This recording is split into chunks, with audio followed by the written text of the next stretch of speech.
பிரியமானவர்களே, இயேசு கிறிஸ்துவின் இனிய நாமத்தினாலே ஆண்டவரை தரிசிக்க வந்திருக்கிற உங்கள் அனைவரையும் வாழ்த்துகிறேன். இப்போது கர்த்தருடைய நாமத்தினாலே கர்த்தருடைய வார்த்தைக்காக கடந்து செல்ல ஆசைப்படுகிறேன். அதற்கு ஆதாரமாக ஆதியாகமம் புஸ்தகம் 22வது அதிகாரம் 12வது வசனம். ஆதியாகமம் 22:12.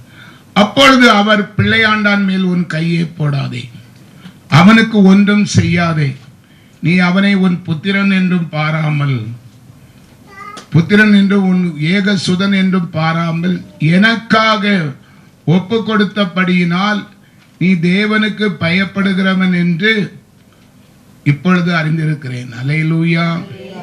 இந்த வசனம் பிரியமானவர்களே, ஆபிரகாமுக்கு 75 வயதிலே தேவன் அவனை அழைத்தார். அவர் பச்சமாய், அவன் ஒரு விக்கிர ஆராதனை செய்த குடும்பத்தில் பிறந்தவன். விக்கிர ஆராதனை செய்தவன், நல்ல செல்வந்தன், வசதி படைத்தவன். ஆண்டவர் தேராகு என்பது ஆபிரகாமுடைய தகப்பனுடைய பெயர். அந்த தேராகுக்கு இன்னும் பிள்ளைகள், அண்ணன் தம்பி உண்டு, பிள்ளைகள் உண்டு. ஆனால் ஆபிரகாம் இளையவன். ஆபிரகாமை ஆண்டவர் பெயர் சொல்லி கூப்பிடுகிறார். தேராகுக்கு மூத்த மகனை கூப்பிடவில்லை, லோத்தை கூப்பிடவில்லை, ஆபிரகாமை கூப்பிடுகிறார். கூப்பிடும்போது அவன் செல்வம் செல்வாக்கு எல்லாம் இருந்தாலும் தகப்பனை விட்டு ஆண்டவர் கூப்பிடுகிற தேசத்துக்கு கடந்து போனான். வேதம் சொல்லுகிறது. அவன் கடந்து செல்லும் போது அவனுக்கு வயசு 75. அவனுக்கு திருமணம் ஆயிருந்தது. பிள்ளை செல்வம் இல்லாமல் இருந்தான். ஆண்டவர் அழைத்த பிறகும் 25 வருஷம் அவனுக்கு பிள்ளை இல்லை. 25 வயசு கழித்து 100வது வயசுல அவனுடைய நன்னடத்தை, அவன் முறுமுறுக்காமல் நம்பிக்கையோடு தேவன் எனக்கு சொன்னதை செய்வார், அவர் என் வாழ்க்கையிலே அவர் அநேக அற்புதங்களை செய்வார் அப்படின்னு சொல்லி நம்பிக்கையோடு இருந்ததுனால அவனுடைய நம்பிக்கை வீண் போகாதபடி லேட்டா செய்தாலும் லேட்டஸ்டா செய்கிற ஆண்டவர் நம்முடைய ஆண்டவர். அவனுக்கு 100 வயசிலும் அவனுடைய பலன் குன்றி போகவில்லை. ஒரு குழந்தை பெறுவ தகுதி பெற்றவனாய் இருந்து குழந்தையும் பெற்றெடுத்தான் என்று வேதம் சொல்கிறது. அப்படியாக அவன் பெற்றெடுத்த பிள்ளைக்கு ஈசாக்கு என்று பெயரிட்டு செல்லமாக வளர்த்தான். நாளானது ஒன்று வருகிறது. ஆண்டவர் இந்த ஆபிரகாம் நமக்கு பயப்படுகிறவனா, நம்ம செய்த அன்பை, கிருபையை அவன் மறந்திருக்கானா இல்லையா என்று சோதித்து அறியும்படி வேதத்தின் அடிப்படையில் ஆதியாகமம் 22:2. அல்லேலூயா. அப்பொழுது அவர் உன் புத்திரனும் உன் ஏக சுதனும் உன் நேச குமாரனும் ஆகிய ஈசாக்கை நீ இப்பொழுது அழைத்து கொண்டு மோரியா தேசத்துக்கு போய் அங்கே நான் உனக்கு குறிக்கும் மலைகளில் ஒன்றின் மேல் அவனை தகன பலியாக பலியிடு என்றார். ஒரு அல்லேலூயா சொல்லுவோமா? எப்படி பார்த்தீங்களா? 25 வருஷம் அவனுக்கு 100 வயசுல அவனுக்கு ஒரு குழந்தை பிறந்திருக்கு. 25 வருஷம் திருமணமாகி ஆசையாக பெற்ற மகனை இப்போது ஆண்டவர் நீ நேசித்த புத்திரனை ஏக சுதனை எனக்காக மோரியா என்கிற ஒரு மலையில கொண்டு பலியிடுன்னு சொல்லும்போது அவனுக்கு எப்படி இருந்திருக்கும்? கவலையாத்தான் இருந்திருக்கும். அவன் ஆனாலும் மறுப்பு சொல்லவில்லை. கர்த்தர் தான் கொடுத்தார் இந்த பிள்ளையை, அவரே கேட்கிறார் என்று சொல்லி 3வது வசனம் பாருங்க. ஆபிரகாம் என்ன செய்கிறான்? அவர் சொன்ன சொல்லுக்கு கீழ்ப்படிந்து ஆபிரகாம் அதிகாலையில் எழுந்து தன் கழுதையின் மேல் சேணம் கட்டி தன் வேலைக்காரரில் 2 பேரையும் தன் குமாரன் ஈசாக்கையும் கூட்டிக் கொண்டு தகன பலிக்கு கட்டைகளையும் பிளந்து கொண்டு தேவன் தனக்கு குறித்த இடத்திற்கு புறப்பட்டு போனான். இதை கொஞ்சம் ஆழமா நம்ம விசுவாசிக்கணும். இப்படி ஒரு எண்ணம் வருமா? ஒருவேளை ஆபிரகாம் சொல்லியிருக்கலாம், ஆண்டவரே என் மகனுக்கு பதிலா என்னை எடுத்துக்கொள்ளும், எனக்கு 100 வயசு ஆகிவிட்டது, என் மகன் வாழ வேண்டிய மகன் அப்படின்னு சொல்லல. தன்னுடைய மனைவி சாராள்கிட்ட கூட சொல்லல. சாராள்கிட்ட சொன்னா என்ன நடந்திருக்கும்? அப்படியா புருஷரே, சந்தோஷம். காலையில் எத்தனை மணிக்கு? 3 மணிக்கா போறீங்க மோரியா மலைக்கு? நான் 2 மணிக்கே உண்மை எழுப்பிவிடுன்னு சொல்லி 12 மணிக்கு மெல்ல எந்திரிச்சு ஒரு பெரிய குழவி கல்லை தூக்கி அவன் தலையில போட்டிருப்பான். செத்து போ மனுஷனை, அழகான ஒரு பிள்ளை கிடைச்சிருக்கு, அதை கொலை செய்ய போறியா, உனக்கு பைத்தியம் பிடிச்சிருந்து. அப்படி இப்படித்தான் இந்த காலத்துல அப்படித்தான் நடந்திருக்கும். ஒருவேளை அவள் ஒரு தாயா இருந்து மறுப்பு தெரிவித்து ஆண்டவருடைய நம்பிக்கை விசுவாச குறைவாக்கி விடக் கூடாது, மனவடிவாகி கூடாதுன்னு சொல்லிதான் சாராளுக்கிட்டையும் சொல்லாமல் ஆபிரகாம் அந்த மகனை அழைத்து கொண்டு போகிறதை பார்க்கிறோம். ஆதியாகமம் பாருங்க.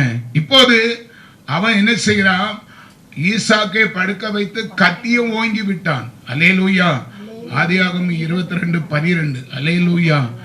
ஓங்கி விட்டதனால ஒரு நிமிஷம் தான் ஓங்கின கத்தி இறங்குவதற்கு ரொம்ப அதிக நேரம் ஆயிருக்காது. உடனே அவன் ஆண்டவர் என்ன செய்தார், பிள்ளை ஆண்டார் மேல் உன் கையை, ஆண்டவர் நம்மை சோதிக்கிறார் என்று சொன்னால் நம்ம மேல கவனமாய் கரிசனையாய் இருப்பார், பக்கத்திலே இருப்பார். நமக்கு அது தெரியாது.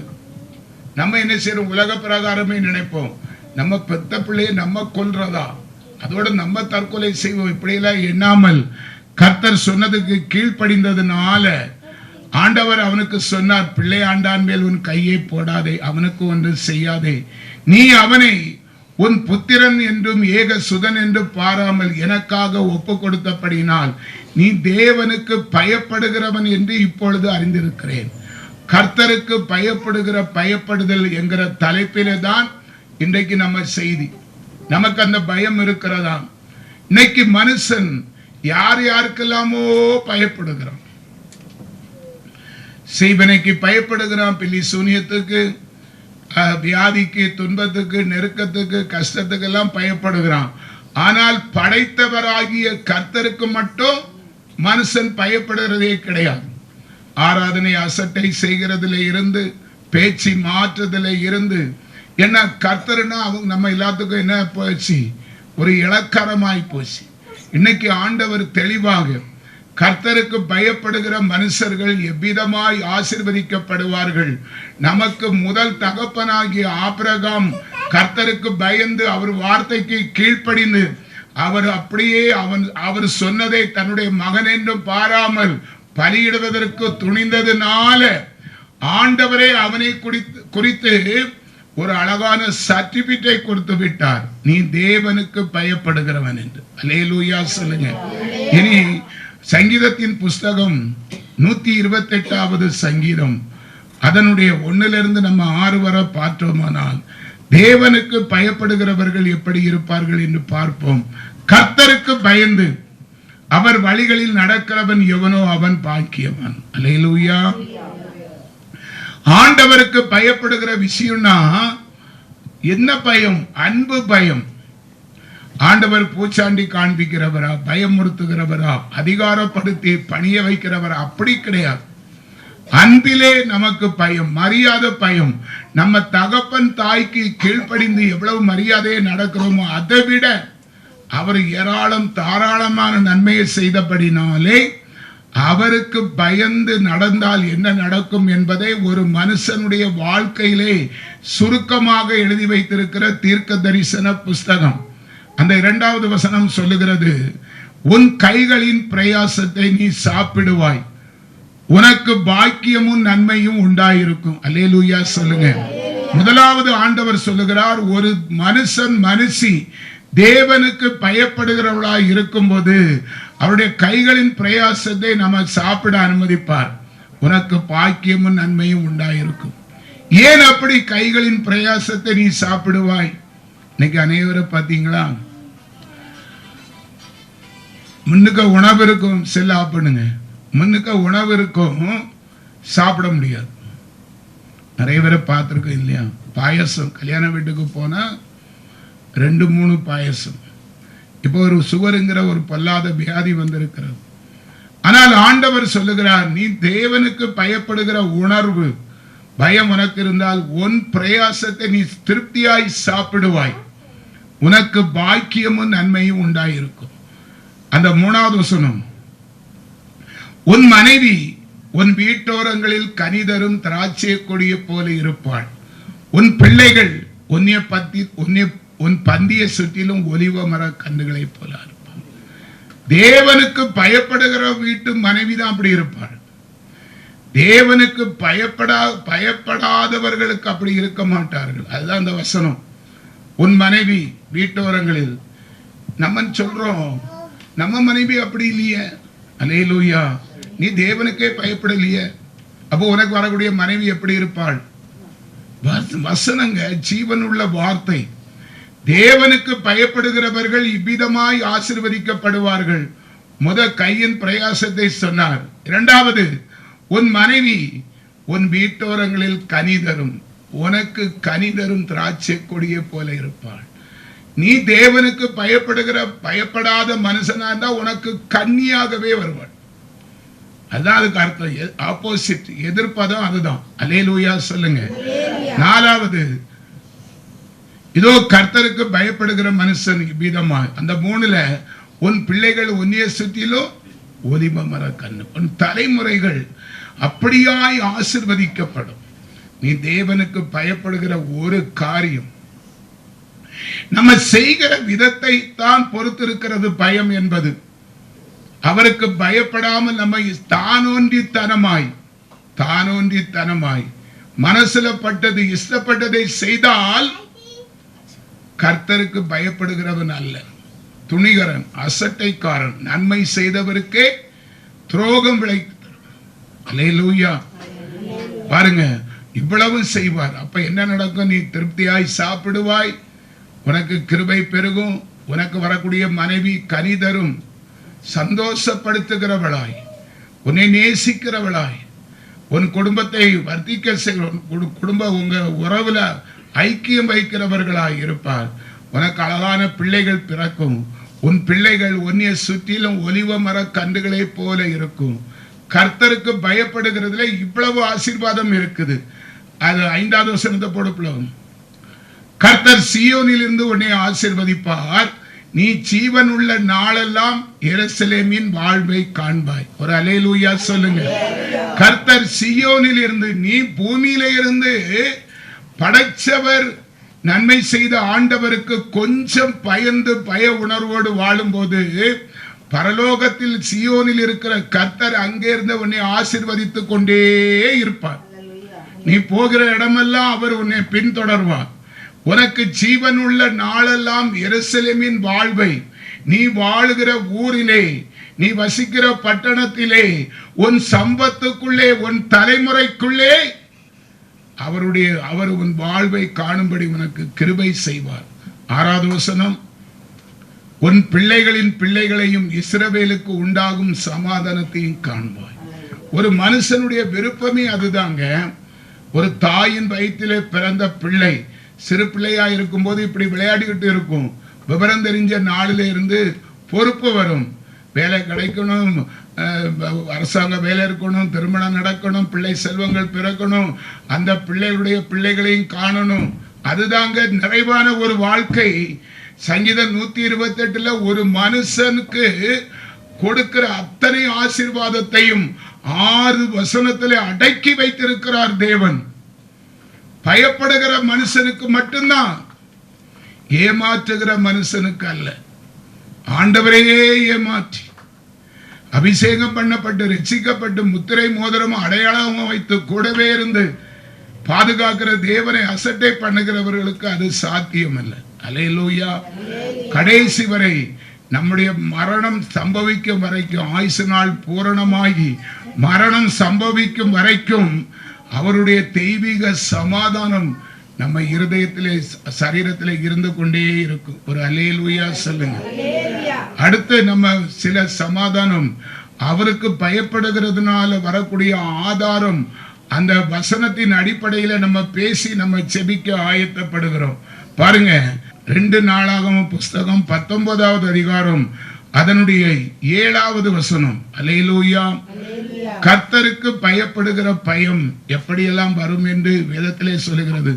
ஆதலால் கர்த்தருக்கு பயப்படுகிற பயம் உங்களிடத்தில் இருக்க கடவுள். எச்சரிக்கையாயிருந்து காரியத்தை நடத்துங்கள். உங்கள் தேவனாகிய கர்த்தரிடத்தில் அநியாயமும் முகத்தாட்சணியமும் இல்லை. பரிதானமும் அவரிடத்தில் செல்லாது என்றான். அல்லேலூயா. கர்த்தருக்கு பயப்படுகிற பயம் உங்களிடத்தில் இருக்க கடவுது. 2 நாளாகவும் 19:7 தெளிவாக சொல்லி இருக்கிறார். ஒவ்வொரு மனுஷருக்கும் இந்த பூமியிலே கர்த்தரே தெய்வம் என்று விசுவாசிக்கிற ஒவ்வொரு மனுஷருக்கும் தன்னுடைய ஜீவன் இருக்கிற வரைக்கும் கர்த்தருக்கு பயப்படுகிற பயம் இருக்க கடவுது. எச்சரிக்கையாயிருந்து காரியத்தை ஏன் இந்த வார்த்தையை சொல்லுகிறார் வேதத்துல? அப்போ நமக்கு தேவனை விட்டு வழி தவறி போவதற்கு இடரல் உண்டாக்க ஒரு சத்துரு இருக்கிறான். அவனுக்கு எச்சரிக்கையாய் இருந்து காரியத்தை நடத்துங்கள். எச்சரிக்கை நமக்கு தான் அந்த எச்சரிக்கையே இல்லையே. ஏதோ கடவுள் நமக்கு ஒரு வேலைக்காரன் போல நம்ம நினைச்சிட்டோம், அற்பமா நினைச்சிட்டோம். அவர் ஒரு பைத்தியக்காரர் போல. இந்த கறிக்கெல்லாம் சாம்பார் மணக்கிறதுக்கு போடுவாங்க கருவேப்பிலை, அது காரியம் முடிஞ்ச உடனே சோப்பிட்டு அப்படி தூர போடுறது போல. வேதம் தெளிவாக இருக்கிறதுங்க. நீ எச்சரிக்கையா இருந்து உன்னுடைய வாழ்நாள் காரியத்தை நடத்துங்கள். உங்கள் தேவனாகிய கர்த்தரிடத்தில் அநியாயமும் முகத்தாட்சணியும் இல்லை. நீங்கள் அவரோடு இருந்தால் அவர் நம்மளோடு இருப்பார்.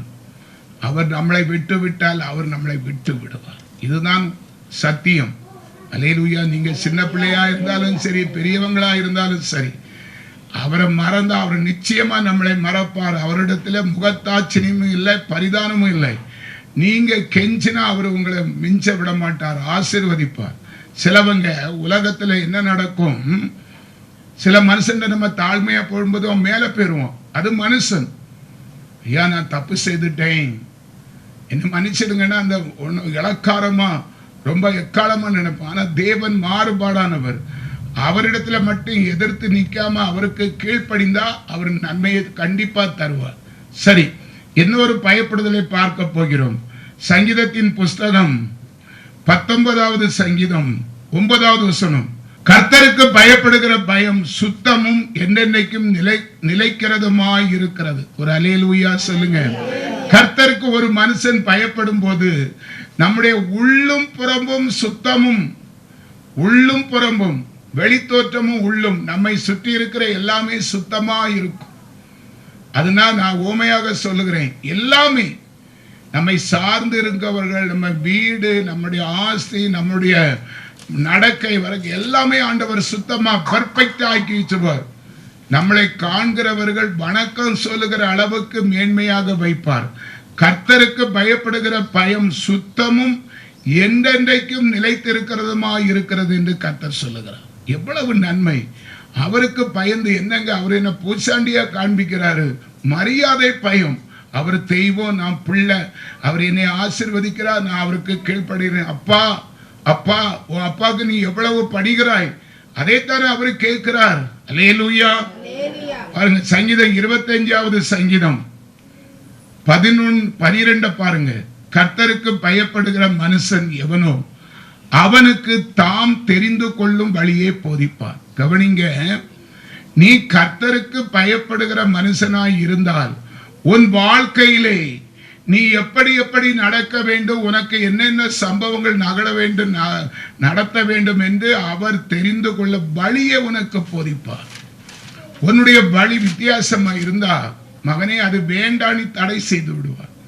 எங்க பிள்ளைக்கும் நாங்கள் எங்கள் கர்த்தருக்கு பயப்படுகிற பயம், ஒரு காலத்துல ஆண்டவருக்கு எதிரியாய் இருந்தோம். அதன் பிறகு அபிஷேகம் பண்ணப்பட்டு தேவ அடையாளத்தை பெற்ற பிறகு எல்லா விதத்திலும் என் மனைவி ஆண்டவருடைய வார்த்தையை கேட்காம ஒரு வார்த்தை செய்ய மாட்டார். பிள்ளைக்கு திருமண காரியமும் ஆண்டவரிடத்தை அந்த பய உணர்வு. நான் ஊழியம் செய்தாலும் எனக்கு நமக்கு தகப்பன் என்கிற கடமை இருக்கிறது என்று சொல்லி ஒரு மனுஷர் சொன்னான்னு சொல்லி ஒரு MBBS படித்த அவங்க தவறியே வேண்டான்னு சொன்னதுனால நான் அந்த சம்பந்தத்துக்கு ஏற்பாடு பண்ணினேன். என் மனைவி என்ன சொன்னால் தெரியுமா? சரி, ஆண்டவரிடத்துல கேட்போம். அதுதான் பயம், கேட்கிறது. அப்பா நான் இப்படி செய்யலாமாப்பா, நான் அந்த திருமணத்தை பண்ணலாமாப்பா, நான் அந்த காரியத்தை என்னைக்கா கேட்கணுமா இல்லையா? அப்ப அவள் ஆண்டவரிடத்துல கேட்டுட்டு சொல்லி செபருமில் வந்து ஜெபிக்கிறான். நான் வாங்க வீட்டு முன்னாலே இருக்கிறேன். ஒரு அரை மணிக்கு ஆச்சு முகத்தை தொங்க போட்டுட்டு வாராம். என்ன விஷயம்னு ஆண்டவர் அது வேண்டான்னு சொல்றார். நீ தேவனுக்கு பயப்படுகிற காரியம் நம்முடைய மகளுடைய சுகவாழ்வு, நம்முடைய மகள் வாழ்ந்திருக்கணும், நன்மையா பெற்றிருக்கணும்னு சொல்லி நீ தேவனிடத்துல கேட்டிருந்தா அவரு சொல்லியிருப்பார். நமக்கு தான் அந்த புத்தியே வராத சுயநலவாதி இல்ல. நம்முடைய மகள் எப்படி போனா என்ன, நமக்கு கடமை செய்யணும். இவள் சொன்னால் ஆண்டவர் தெளிவாக கேட்டதனால பயத்தோடு இந்த மகள் என்கிட்ட எல்லாம் கேட்கிறா. உடனே அவர் பட்ட பகலங்க ஒரு 11 மணி அளவு பட்ட பகல அவளோட ஒரு அரை மணிக்குள்ள பேசினார். இதான் நம்பிக்கை. வேண்டாம் மகளே, இது வேண்டாம், அது பிரியமா இருக்கான்னு சொல்லிட்டார். என் மனைவி சொல்றா, இப்படி ஏசப்பா சொல்லிட்டாரு, வேண்டாம் விட்டுருவோம் அப்படின்னு. எனக்கு ஆனா நான் ஊழியம் செய்தாலும் அந்த மனுஷர், எனக்கு சொன்ன மனுஷர் ஒரு ஊழியக்காரர். அவர் தான் அந்த சம்பந்தம் சொன்னார். பிரதர், உங்க மகளுக்கு ஏற்ற ஒரு துணை இருக்கிறது, ஒரு பைசா நீங்க டவுரியே கொடுக்காண்டா, நல்ல சிஎஸ்ஐ ஆலயத்துல அந்த கேசியோ போடக்கூடியவர், அவரு நல்ல ஒரு ஒழுக்கமான குடும்பம், அப்படி இப்படிலாம் சொன்னதுனால தான் அதையே ஆண்டவர் என்ன சொல்லிட்டார், நிராகரித்து விட்டார், வேண்டான்னு சொல்லிட்டார். அப்போ எனக்கு அது மண்டையில புரியல. இவ உலக அறியாதவள், வீட்டுக்குள்ளே இருக்கிறவள், ஹவுஸ் ஒய்ஃப், உலக அறிவு இவளுக்கு குறைவு போல இருக்கு. ஏதோ சொல்றான் நம்மளும் கேட்டு இப்படி இருக்கணும். இவளுக்கு தெரியாம நான் என்ன செய்தேன், அந்த சம்பந்தத்தை பேசுறேன். நல்லா விசாரித்தேன். நல்லா விசாரிக்கும் போது நல்ல குடும்பம், நல்ல பெர்ஃபெக்டான குடும்பம், கிறிஸ்துவுக்கு ஆண்டவருடைய பிள்ளை, கர்த்தருக்கு பயப்படுறவங்க, டவுரி கேட்காதவங்க, எல்லாம் ஓகேயா இருக்குது. ஆனால் ஏனோ ஆண்டவருக்கு அது பிரியம் இல்லை. சரி, என் மனைவிக்கு தெரியாம நான் அதை செய்தபடினால் கர்த்தருடைய கோபம் என் மேல வந்து, நான் ஊழியம் செய்யறவங்க, உயிரை கொடுத்து ஜெபம் பண்ணி ஓடி ஓடி ஊழியம் செய்யறவன், ஆனாலும் தேவனுக்கு நான் பயப்படாமல் சற்று என்னுடைய சுயத்துல சற்று சாய்ந்ததுனால ஆண்டவர் என்னை தண்டித்தார். தெரியுமா உங்களுக்கு? திடீரென்று என் காலில் நரம்பு புடைப்பு வியாதி, வெரிகோஸ் வெயின், திடீர்னு நரம்பு புடைச்சு ஒரே தரிப்பு. ஆஸ்பத்திரியில் சொன்னா இம்மிடியா ஆபரேஷன் பண்ணணும்னு சொல்லிட்டாங்க, ரத்த ஓட்டம் ஸ்டாப் ஆயிரும். என்னை ஆஸ்பத்திரியில் கொண்டு போட்டுட்டார். ஆனாலும் அவர் என்னோடு தரிசனமாகி பேசினார். இந்த சம்பந்தம் வேண்டாம், அந்த குடும்பத்தை எனக்கு காண்பித்தார். அந்த குடும்பம் இருக்கிறது ஒரு இருட்டுல இருக்குது, நாங்க நிக்கிற இடம் வெளிச்சமா இருக்கிறது, அது ஒரு பிரகாசமா இருக்காது. இது வேண்டான்னு சொன்ன பிறகும் என் மனசுல என்ன இருக்குது, நம்ம சொப்பனம் கண்டோம். அப்ப நான் ஊழியத்துல வந்த ஆரம்பத்துல இப்படி இருக்குதே, திரும்ப திரும்ப நான் யோசிக்கிறேன். நல்ல பயந்தேன் ஆண்டவருக்கு. ஆனால் நமக்கு வருமானம் அப்படி இல்லையே, 2 பிள்ளையை கட்டி கொடுக்கணுமே. மூத்த மகளுக்கு இப்படி இலவசமா ஒரு கல்யாணத்தை முடிச்சிட்டோம்னா, 2வது மகள் செல்விக்கு நமக்கு ரிட்டையர்மெண்ட் பென்ஷன் பணம் ஒரு 10 லட்சம் ரூபாய் வரும். அதை வச்சு 2வது பிள்ளையை திருமணம் பண்ணிடலாமேன்னு சொல்லி அதே சிந்தனையில, உலக சிந்தனையில என் மனைவிட்ட அந்த தரிசன குறித்து நான் சொல்லல. அப்ப தேவனுக்கு பயப்படுகிற பயம் என்னிடத்தில் இல்ல. ஆண்டவர் அதையும் பார்த்தார். நம்ம தேவன் காண்கிற தேவன். அதை அப்படியே தரிசனமாய் என் மனைவிடத்துல சொல்லிட்டார். உன் புருஷன் நல்லவன் தான், ஊழியம் செய்யறான், அவன் சற்று என் மேல நம்பிக்கை இல்லாம உலகத்தையே பார்க்கிறான்னு சொல்லி இப்படி நான் சொன்னேன், கேட்கல. என் மனைவிக்கு எனக்கு சொன்னதை அப்படியே சொல்லிவிட்டார். அதான் தேவ அன்பு. அடுத்த நாள் என் மனைவி என்கிட்ட ஆண்டவர் நேற்று உங்களோடு பேசினாரா? நான் தெரியாதது போல இவ ஏதோ விஷயம் தெரிஞ்சு கேட்கறான்னு சொல்லி, இல்லையே தெரியல, ஞாபகம் இல்லையே. இல்ல, உங்ககிட்ட ஆண்டவர் பேசினாராமே, இப்படி பேசினாராமன்னு சொல்றா. நான் கண்ட தரிசனத்தை என்னுடைய மனைவி அப்படியே சொல்லுகிறார். அரண்டு போனேன். இது எப்படி சாத்தியம்? ஒரு மனுஷன் சொப்பனம் காண்கிறதை அடுத்த ஆள் எப்படி பார்க்க முடியும்? அரண்டு போனேன். ஆண்டவரே என்னை மன்னிச்சிருன்னு சொல்லி. எனக்கு அன்பானவர்களே, அப்போ அவள் ஒரு பெண்ணா இருந்தாலும் தேவனுக்கு பயப்படுகிறதுனால ஒருவேளை நாங்க அந்த சம்பந்தத்துல கெட்டி கொடுத்திருந்தா என் மகளுடைய வாழ்க்கை பிரகாசம் இல்லாமல் ஆயிருக்க வாய்ப்பு இருக்கு. அதனுடைய அர்த்தம் அதுதான். அந்த மகன் இருக்கிற இடத்துல இருள், அந்த பிரகாசம் இல்லை. வாழ்க்கை என்பது பிரகாசிப்பது. அப்புறம் என் மனைவி என்ன அவங்க இலவசமா தந்தாலும் ஆண்டவர் இருக்கிறார், கர்த்தரை நம்ம வேண்டான்னு சொன்னால் அடுத்த சில மாசத்தைக்குள்ளே ஆண்டவர் உன்னை கொண்டு வந்து ஆசீர்வதிக்கணும். காத்திருக்கணுங்க. இத்தனை நன்மை செய்த ஆண்டவர், சாப பாவ வியாதி துன்பத்திலிருந்து மீட்டெடுத்த ஆண்டவர் நமக்கு ஒரு நன்மை செய்ய மாட்டாரா? உன்னுடைய காத்திருப்பு எங்க?